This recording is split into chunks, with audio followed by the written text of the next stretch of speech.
الله أكبر ما يسمع لنا سفي عصو يسمع لماينو برعة هنولاتو سومالي لان هنولاتو كل مية هقول يستو هذه باقو ما تنتهين سيدان كلا هر كلا هين رير برعو أي سوسا أبابولين أي أموتشيان تاجروا دي حسبي كل مية اللي قوي غاني أي هيد وعذرها رير كل مية حماسة يا ألوسكا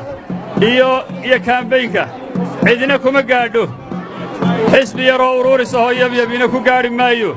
ولقينا قاري مايو برعانا كو قاري مايو وحاندي شيقيا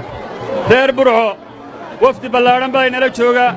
وقدومي حسبي كل مية هقامين ايو واركتان مالنتي دويتو قليه ودني وإلى مدحوينها الله صباح كل مية الله ما صبحين ورد مدحوينه لفدي سوا كل مية ما أنتي هوري وكسي طبعاً شير لافتين بركاتاس وحي موجريسا dadku inuu kulmiye taageero weyn u hayo oo dawladooda iyo xisbigooda iyo wax qabadkii iyo wixii ummadda loo soo qabtay ay taageeradii u hayaan waxay yiraahdeen reer burco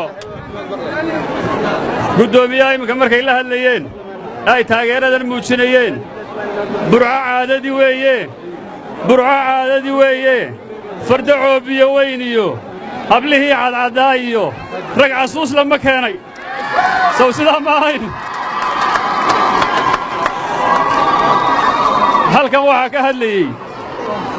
xisbiga waddani la yidhaha barnaamijkiisu waxa weeye 30 nin bay soo taagayaan 30kaba waxa odhanayaan nin walba muusacay war miyaanay wax shoo darra ahayn xisbi dhan oo intuu halkaaysa soo tuba odhanaya guddoomiyaha xisbiga kulmiye midooba midka kale ka caybadno waa ninka caybata sidaasay ku kala sarreeyaan halkan qaar waaweyn oo khudbado cayay loo qorayey oo akhriyayay inta cay loo soo qoray bayse soo hor taagay waxaas wax lagu hogaaminayo maaha muusana waa la yaqaannaa haddii cid la caayayo ama cid wax laga sheegayo idinkuba kaa wadataan waa la yaqaannaa hadda waa lays yaqaannaa halka kan bal kaambeyn baa socdee wuxuu yidhi rag dameere soo ful ragna dayr qadkii soo baarqabdoobaya wado bandhigii ku soo daa bal musharaxiinnu intuu faras soo fuulo 30 kilomitir madasha ha ku yimaado sawka durbaba dhegduubay durbaba oo yaa isgaadhayba waar la ismaba gaadhine ma sidaasaa dal lagu hoggaaminayaa wegar 8 cashaa hadhay oo 22 cishaa hadhay 6 raadhi baa hadhay waar yaan awrka yare caddaysimaha idinla fadhiisannin waar qaalimadu iyo idinla fadhiisannin waar almiidaan waasac waxaan idiin sheegayaa waddada ceerigaabay ku meeraalaystaan anigu waxaa mas-uulkii waddada ka mas-uulkaha 2 sane u dambeeyey waar 14 kilomitiroo wada faana ayuu meel walba la taagan yahay wasiirkii iiga horreeyey waa kan badho saabkii gobolka ee goobjoogga ka ahaa 24 kilomitir oo 10 xaggana iyo 10 xagga ceerigaabaa waa 24 maalin walba faan lala taagan yahay 120 kilomitir oo laamiya iyo waddadii oo isku xidhantay oo ay maalin walba marayaan ayay haddana dafirayaan oo ay odhanayaan 24kaygii waa halkii orgigii iyo wankii isu faanay sheekada ama maqasheen reer burcow orgi iyo wan baa isu faanay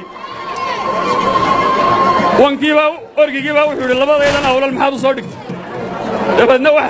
wankii baa yidhi dee badhidayda iyo lagayga iyo waxaasoo dhan markaasuu yidhi oo haddaa maxaad macashaydan iyo waxaygan u soo dhigtay markaasuu orgi yidhi dee labada awlal markaasuu yidhi oo labadan awlal laftooda maxaad u soo dhigtay orgigii 2 awlal buu dhinacna wuxuu dhaafiye waaye wankiina wax badan buu sheegtay 24 kilomitir buu dhinacna wuxuu dhaafiye waaye waxaannu sheegannay 820 waxaannu sheegannay saraaroo dhan aanu dhammaynay waxaannu samaynay buurtii cadaad kulaalo aanu dhammaystirray war waxaasi miyay jireen alla faan weyna 24 kilomitira wada faanka ah annagu dhegaysan mayno madaxweynaha jamhuuriyadda somalilan iyo xisbiga kulmiye ayaa iska leh inaad kulmiyana caydo waxqabadkiisiina sheegataa waa hadal meel waayey dadkuna dhega uuma laha reer sanaagna waxay idhaahdeen masaafada waddada ceerigaab maydid iyo fooxa mabsuud buu ka yahay reer sanaag maalka loo huray waxaan isu sheegina asalaamu calaykum waraxmatullaahi wabarakaatu